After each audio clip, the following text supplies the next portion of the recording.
ઘટના એવી થઈ હતી કે કોલેજના ફંક્શનમાંથી દીકરો ઘર તરફ આવી રહ્યો હતો તો બાઇક સ્લીપ મારી ગઈ સરદાર બ્રિજ પર અને ડિવાઈડર જે છે જે પથ્થરના બનાવેલા આવે છે, ખરેખર ફાઈબરના હોવા જોઈએ, તેના કારણે બાળકનું મૃત્યુ થયું છે.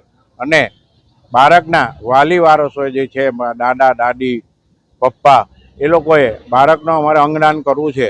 એટલે મેં નિલેશ માંડલેવાલ સાહેબનો સંપર્ક કર્યો અને એમણે કહ્યું કે અંગદાન તો ચાલશે નહીં, ઓર્ગનેટ તો બધા એ થઈ ગયા છે, એટલે તમે ચક્ષુદાન કરી શકો છો. એટલે અમે ચક્ષુદાન તરફ ફેરાયા અને ચક્ષુદાન આ દીકરાનું અમે કર્યું છે. સમાજને એ મેસેજ આપવા માંગુ છું કે જ્યારે 19 વર્ષનો એકનો એક દીકરો ગુમાવ્યા પછી જે મા બાપો અને જે દાદા દાદી એમ કહેતા હોય કે મારા દીકરાનું અંગદાન કરવું છે, મારા દીકરાનું જે બી અંગ છે એનાથી હું બીજાને જોઈને એને સંતોષ માનીશ, કોઈને બી એની આંખ લાગશે તો એમ માનીશ કે મારા દીકરાની આંખ છે.